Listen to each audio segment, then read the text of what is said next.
बहुत सारे श्रोताओं ने और दर्शकों ने ये जानना चाहा है कि यूपीएससी के एग्ज़ाम्स पास में आ रहे हैं और नर्वसनेस हो रही है। विशेषकर झारखंड का एक हमारा प्रेमी है सूरज। तो मैं सूरज से मुखातिब होते हुए आप सब लोगों से बात करना चाहता हूँ कि इस अथॉरिटी के साथ कि मुझे ज़िंदगी में कभी नर्वसनेस नहीं हुई। तो मैं मनोचिकित्सक नहीं हूँ, मैं मनोविज्ञानी नहीं हूँ, लेकिन एक इस अनुभव के नाते अपनी ज़िंदगी में कभी नर्वसनेस नहीं हुई है। तो उसके लिए क्या क्या करना चाहिए, इसके ऊपर थोड़ा सा मैं आपको नॉलेज देना चाहूँगा, थोड़ा सा जानकारी देना चाहूँगा। सबसे बड़ी चीज़ ये है कि दुनिया की कोई भी चीज़, सबसे पहले आप ये सोच लो, कुछ भी दुनिया में दुरूह नहीं है, असंभव नहीं है। जब आदमी चाँद पे जा सकता है, चाँद के आगे और बड़े बड़े दूर दूर तक उपग्रहों पे जा सकता है, बहुत बहुत असंभव कार्य कर सकता है, समुद्र की अतल गहराइयों में जा सकता है। आप सोचिए आदमी क्या नहीं कर सकता, इंसान सब कुछ कर सकता है। तो नर्वसनेस क्यों? आप ये सोचिए, जब कठिन से कठिन काम भी मनुष्य ही कर रहा है, हमारे जैसे आपके जैसे शरीर वाले 2 आँख 2 नाक 2 कान 1 नाक वाले लोग कर रहे हैं, तो ऐसे ही लोग जो कर रहे हैं, इसी तरह के शरीर धारण करने वाले लोग जब इस तरह का काम कर रहे हैं, तो आप क्यों नहीं कर सकते? तो कोई भी दुनिया में काम कठिन नहीं है। दूसरी चीज़ ये है कि नर्वसनेस तब होती है जब आपको कॉन्फिडेंस नहीं होता, जो मैं समझ पाया। तो कॉन्फिडेंस कब नहीं होता? जब आप मेहनत नहीं करते हो, जब आपकी सिस्टमेटिक लेबर नहीं होती है, या आपकी जैसे स्टडी, मैं इस यूपीएससी एग्ज़ाम्स के परिप्रेक्ष्य में कहूँ तो जब आपकी स्टडी सिस्टमेटिक नहीं होती है, जब आपकी हौच पौच स्टडी होती है, जब आप बिखरे हुए होते हो, तब आपको नर्वसनेस होती है और तब आपको कॉन्फिडेंस आपका लूज़ करता है। तो इसके लिए बहुत ज़रूरी है कि आप अपनी स्टडी को फोकस करो। फोकस करने का मतलब यह है कि आपको वो सब चीज़ें जो चीज़ें एग्ज़ाम में आ रही हैं, उसका पहले एक खाका तैयार कर लो, स्केच कर लो कि ये क्वेश्चंस आ रहे हैं, इस तरह के नोट्स मुझे पढ़ने हैं। तो वो जब चीज़ें फोकस्ड हो जाएंगी, उसी फोकस्ड स्टडी को आप करना शुरू करो। और जब आप फोकस स्टडी करोगे तो निश्चित ही आपको कॉन्फिडेंस पैदा होगा, और जब कॉन्फिडेंस पैदा होगा तो आपको लगेगा कि कुछ बचा ही नहीं जो मैंने पढ़ा ना हो। मैं अपनी खुद की बता रहा हूँ कि जब मैं एग्ज़ाम देता था तो मैं अपने रूम पार्टनर से पूछता था कि एग्ज़ाम के एक दिन पहले, यार ये बताओ, मेरा बैचमेट, मेरा रूम पार्टनर शिव कुमार मिश्रा था, तो मैं मिश्रा से कहता था, मिश्रा ये बताओ मुझे इसमें और क्या चीज़ ऐसी रह गई जो पूछी जा सकती है, तो आपको अगर जानकारी हो तो बताओ, नहीं तो ये रखी किताबें, ये रखे नोट्स, आप उठाओ और मुझसे पूछो। कहाँ से पूछोगे? तो इस तरह की थोड़ी सी एक्सरसाइज, अगर ये कॉन्फिडेंस आपको बिल्टअप हो जाए कि नहीं, जो हमारा सब्जेक्ट है उसको मैंने समझ लिया है, क्वेश्चंस को समझ लिया है, तो 100% आपका कॉन्फिडेंस इतना ऊंचा होगा कि नर्वसनेस पास तक नहीं फटकेगी। सेकंड चीज़ ये है कि अगर नर्वसनेस बहुत ज़्यादा हो रही है तो एक तरीका मैं आपको बता रहा हूँ, जो मैंने कुछ लोगों को बताया, आजमाया और सही निकला। आप थोड़ी पानी की मात्रा, ड्रिंकिंग वाटर, वो बढ़ा दीजिए।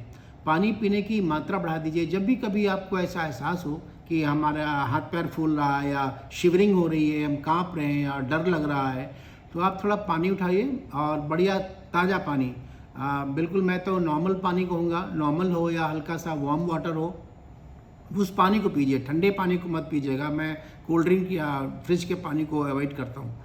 तो आपसे मैं कहूँगा कि आप प्लेन वाटर आप पीजिए, 1 गिलास, 2 गिलास पीजिए, 3 गिलास पीजिए। एक नॉर्मल आदमी को 24 गिलास, 24 गिलास 24 घंटे में पीने चाहिए। ये एक सेट फार्मूला है।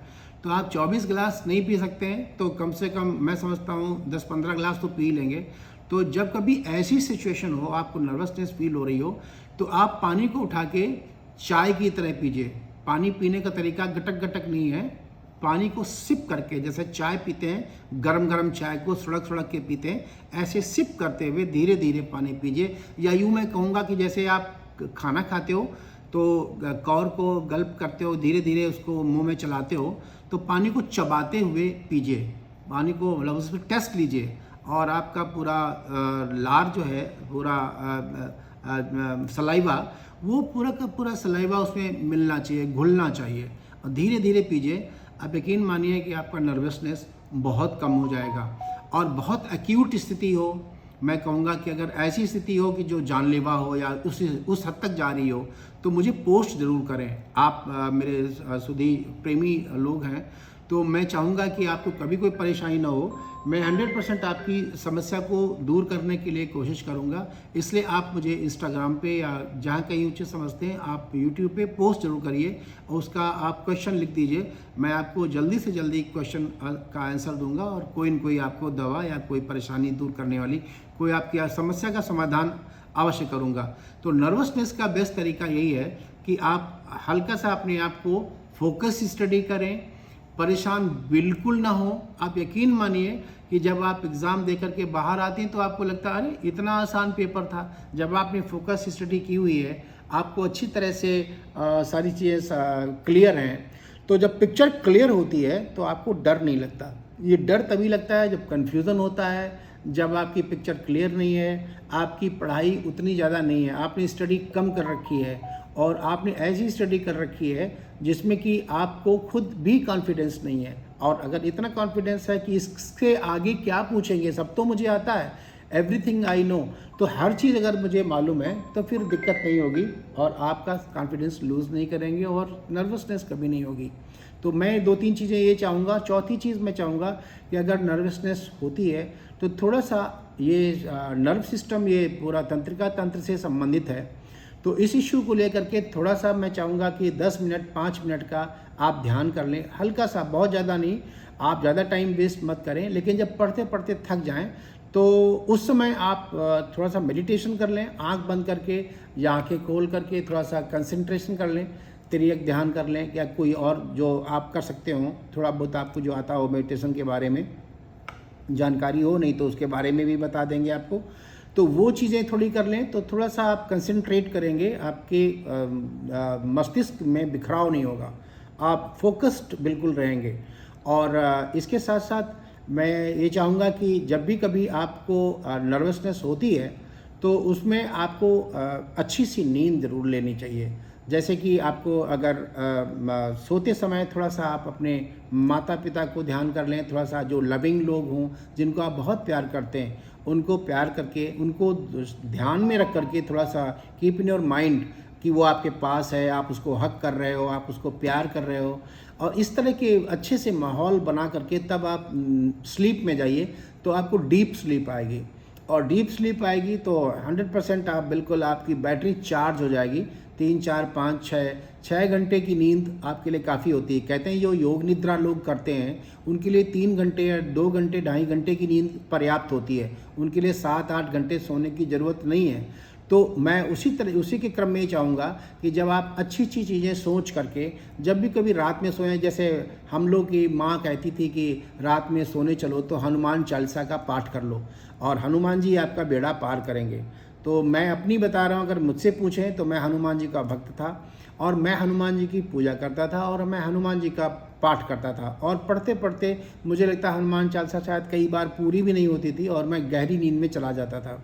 तो हमेशा उस यात्रा में, जो नींद की यात्रा है, उसमें सपने ऐसे बढ़िया आएंगे आपको। मुझे लगता है कि बैड ड्रीम्स नहीं आएंगे और आप जब सो के उठेंगे तो बिल्कुल आप फ्रेश होंगे, अच्छी तरह से आपकी नींद पूरी हो चुकी होगी और उसका बड़ा असर पड़ता है जब आपका मस्तिष्क बिल्कुल फ्रेश है, पूरा बैटरी चार्ज है।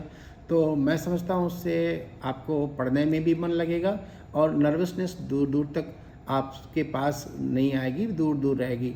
तो ये एक चीज़ मैं कहना चाहूँगा। एक चीज़ और मैं कहना चाहूँगा कि मेरे साथ मनोचिकित्सक और एक मनोविज्ञानी लोग हैं, साथ में मित्र हैं, उनसे भी बात होती रहती है। मैं चाह रहा था कि वो लोग इस सेशन में शेयर करें, आपके साथ आपको बताएं, लेकिन मैं यहाँ पे अपील करना चाहूँगा कि अगर आप चाहते हैं कि आपको और बेहतर इसके बारे में जानकारी, कुछ शारीरिक कुछ मानसिक चीज़ों के ऊपर कुछ और बताया जा सके, तो आप मुझे ज़रूर पोस्ट भेजें। और अगर आपकी रिक्वेस्ट काफ़ी मात्रा में मिली तो मैं कोशिश करूँगा कि आपके सारे सवालों का समाधान मैं कर सकूँ और नर्वसनेस आपकी दूर कर सकूँ।